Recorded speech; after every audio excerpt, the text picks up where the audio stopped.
Hi everybody! For this week's story time, I will be reading two books. The first book is If You Give a Mouse a Cookie.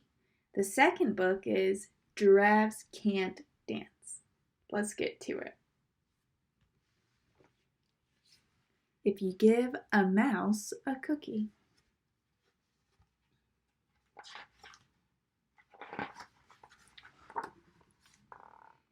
If you give a mouse a cookie,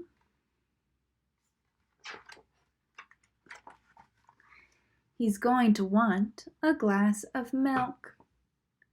When you give him the milk,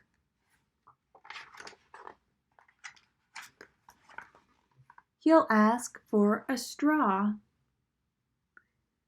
When he's finished, he'll ask for a napkin.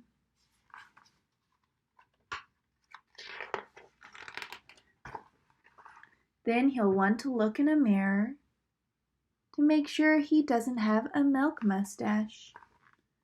When he looks in the mirror, he might notice his hair needs a trim.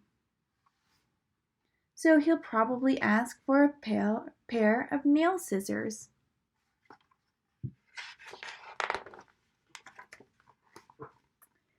When he's finished giving himself a trim, he'll want a broom to sweep up.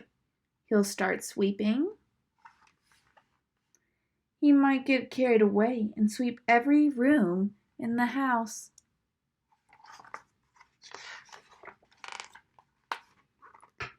He may even end up washing the floors as well. When he's done, he'll probably want to take a nap.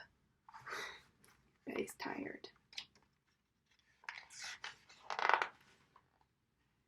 You'll have to fix up a little box for him with a blanket and a pillow. He'll crawl in, make himself comfortable, and fluff the pillow a few times. He'll probably ask you to read him a story.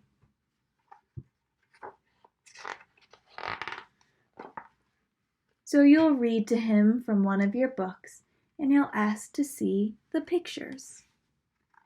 When he looks at the pictures, he'll get so excited, he'll want to draw one of his own. He'll ask for paper and crayons. He jumped right out of bed, didn't he? He'll draw a picture. Look at all the crayons he has. When the picture is finished, he'll want to sign his name.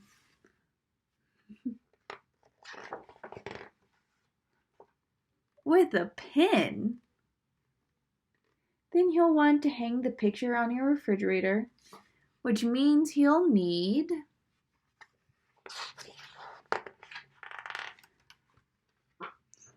Scotch tape. He'll hang up his drawing and stand back to look at it. There it is on the fridge. Looking at the refrigerator will remind him that he's thirsty. Oh my goodness, he's parched.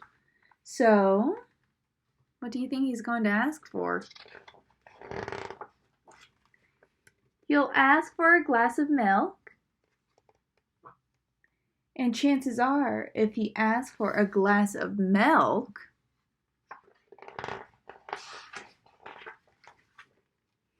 he's going to want a cookie to go with it. Oh, goodness, that mouse sure did have fun with the little boy making a mess in the house, didn't he? On to our next book, Giraffes Can't Dance. I don't know, but it looks like that giraffe is dancing to me.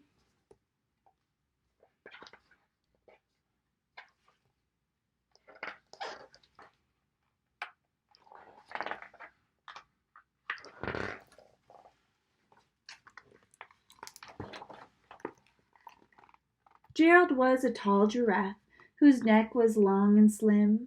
Both his knees were awfully crooked, and his legs were rather thin.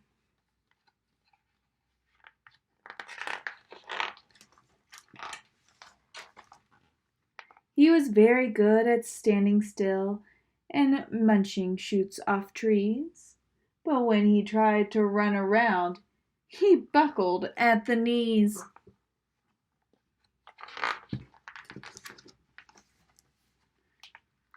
Now, every year in Africa, they hold the jungle dance where every single animal turns up to skip and prance. And this year, when the day arrived, poor Gerald felt so sad because when it came to dancing, he really was very bad.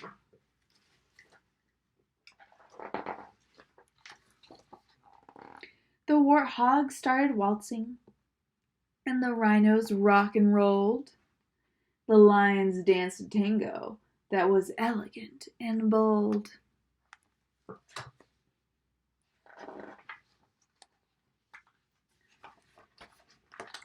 The chimps all did a cha-cha with a very Latin feel, and 8 baboons then teamed up for a splendid Scottish reel.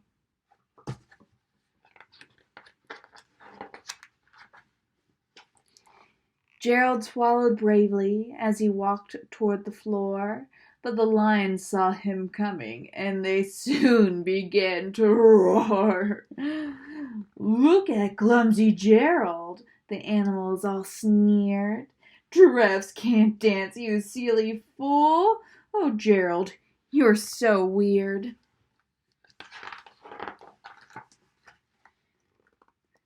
Gerald simply froze up. He was rooted on the spot. "They're right," he thought. "I'm useless. Oh, I'm such a clot." So he crept off from the dance floor, and he started walking home. He'd never felt so sad before, so sad and so alone.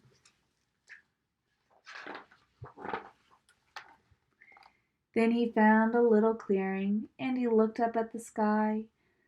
"The moon can be so beautiful," he whispered with a sigh. "Excuse me," coughed a cricket who'd seen Gerald earlier on, "but sometimes when you're different, you just need a different song."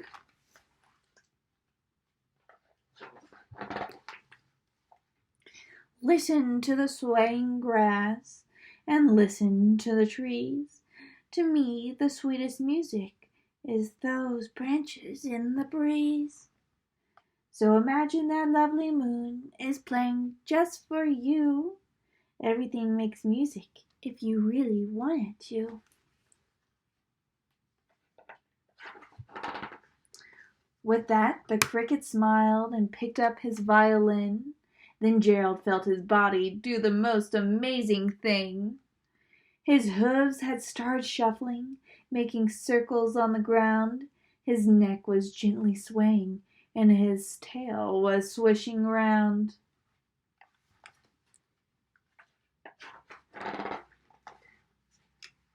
He threw his legs out sideways, and he swung them everywhere.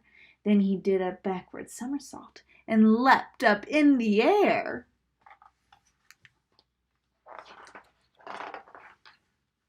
Gerald felt so wonderful. His mouth was open wide. "I am dancing, yes, I'm dancing, I am dancing," Gerald cried. Then, one by one, each animal who'd been there at the dance arrived while Gerald boogied on and watched him quite entranced. They shouted, "It's a miracle! We must be in a dream! Gerald's the best dancer that we have ever seen!" "How did you learn to dance like that? Please, Gerald, tell us how." But Gerald simply twirled around and finished with a bow. Then he raised his head and looked up at the moon and the stars above. "We all can dance," he said, "when we find music that we love." All right, I hope y'all enjoyed those 2 books for the week. I can't wait to see y'all again soon. Bye.